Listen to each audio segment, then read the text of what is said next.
So in this video we're going to talk about finding the surface area and volume of a sphere. We have two formulas to memorize. The surface area formula is surface area equals 4 pi r squared, and the volume formula is volume equals 4 pi r cubed divided by 3.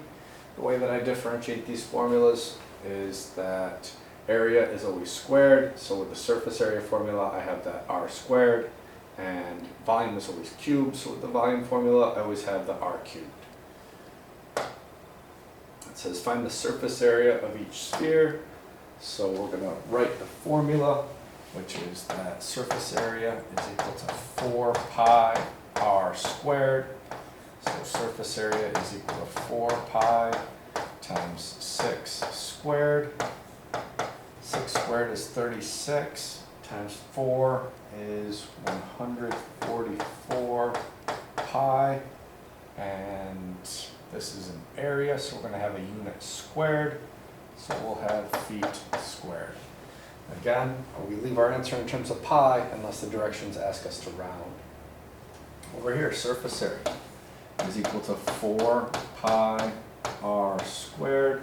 They didn't give me the radius though, they gave me the diameter, so I have to take the diameter and divide it by 2 to say that the radius is 5 meters. Surface area is equal to 4 pi times 5 squared. 5 squared is 25 times 4 is 100 pi, and we're going to have our unit meters squared.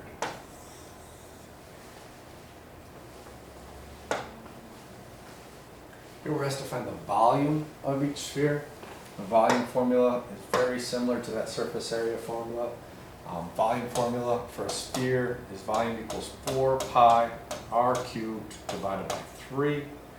On this first problem they gave it the diameter. Remember, radius is half the diameter, so the radius is 6 yards.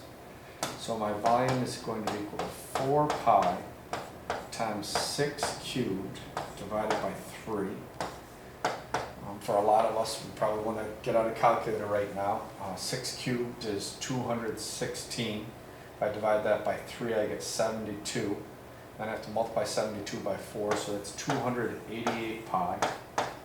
And my unit with that is yards cubed. Remember, volume is always a unit cubed. Part B, same formula. Volume equals 4 pi r cubed divided by 3. So volume equals 4 pi times 5 cubed divided by 3. That's not going to work out beautifully for me, but I can leave it in a fraction form. 5 cubes, 125. 125 times 4 is 500. So I could write this as 500 pi divided by 3, because 3 doesn't go into 500 evenly. And I would write this as, this is yards as well, yards cubed.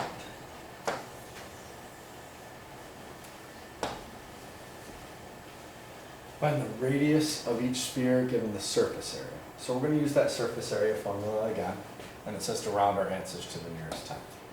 So surface area is equal to 4 pi r squared.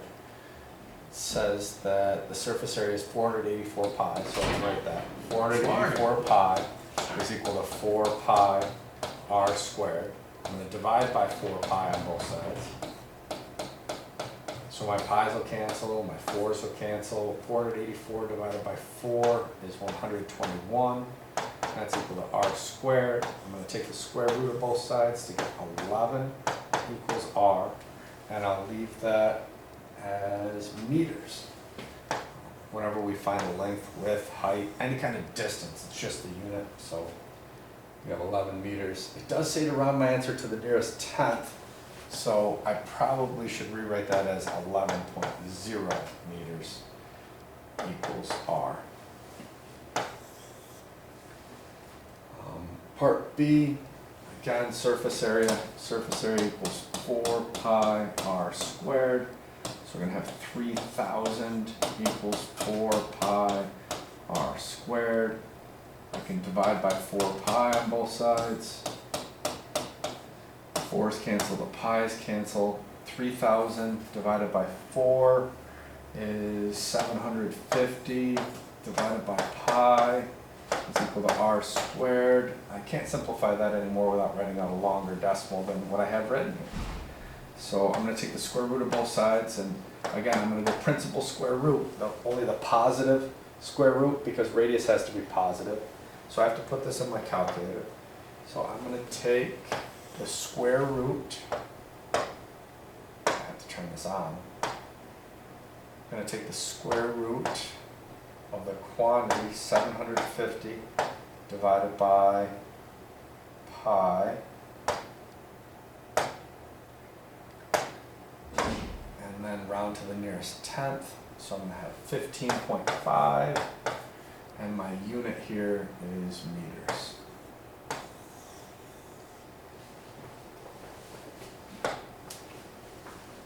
Find the radius of each sphere given the volume. Round your answer to the nearest tenth again. So now we're dealing with volume. Volume formula has the cubed, so we're going to have volume equals 4 pi r cubed over 3. It told me the volume, that's 12 pi. So 12 pi is equal to 4 pi r cubed over 3. To get rid of the 3 and the 4 pi, I'm going to multiply by 3 over 4 pi on both sides. So the pi's cancel, the 4's cancel, the 3's cancel. On the right hand side I have an r cubed. And I take 12 pi and divide it by 4 pi, the pi's cancel. 12 divided by 4 is 4. And 12 divided by 4 is 4, it's 3. 3 times 3 is 9. At that point, to get rid of this cubed, I have to take the cube root of both sides. Cube root of both sides. To do the cube root on my calculator, I can use the math button and then choice 4. That's the cube root of 9. And I can hit enter there. I'm rounding to the nearest tenth again, so I'm going to write 2.1 is equal to r. My unit with this is yards.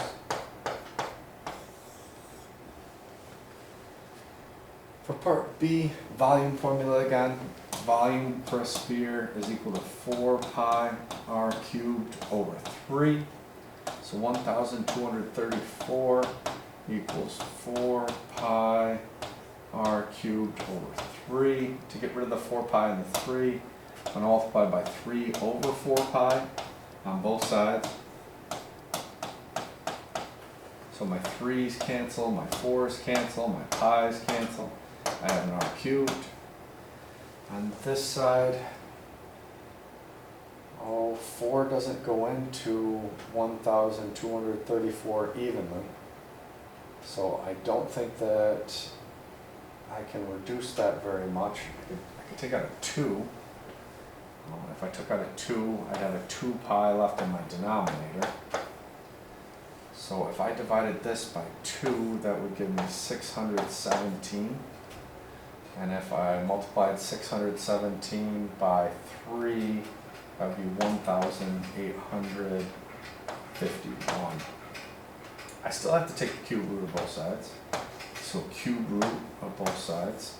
And when I take the cube root of r cubed, that leaves me r. In my calculator, I'm going to have to do the cube root. So math 4, 1,851 divided by, and then in my calculator I need to make sure that 2 pi is in parentheses. If I don't put the 2 pi in parentheses, it will not evaluate correctly for me. So I'm going to 2 pi, close my parentheses, and hit enter. It says that I'm supposed to round to the nearest tenth. So when I round this to the nearest tenth, I'll have 6.7, and my unit is millimeters. Here we go, last problem on spheres. A rubber ball company is making a solid rubber sphere with a diameter of 30 centimeters. Remember, with diameters, you always want to try to change those to a radius. It'll make your life a lot easier. So my radius is going to be 15 centimeters. And the density of 1.5 grams per cubic centimeter, so that matches up. We still have centimeters. You want to know the mass of the rubber ball. So let's start out by figuring out the volume. The volume of a sphere is 4 pi r cubed divided by 3. So we're gonna have volume equals 4 pi times 15 cubed divided by 3. 15 cubed, that's a big number even for me.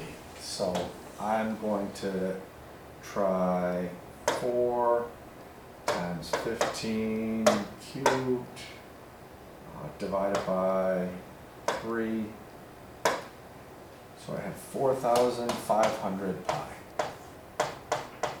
And that is measured in cubic centimeters. Remember, for all you earth science fans out there, density equals mass divided by volume. So mass equals density times volume.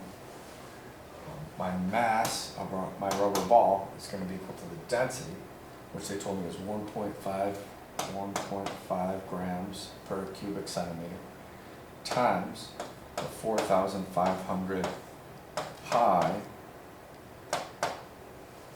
So when I multiply 4,500 by 1.5, I have to add another 2,250 to this.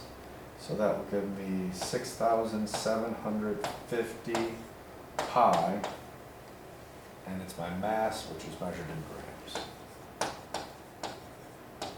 So hopefully you have a good grasp on surface area, volume, and density in regards to problems involving spheres.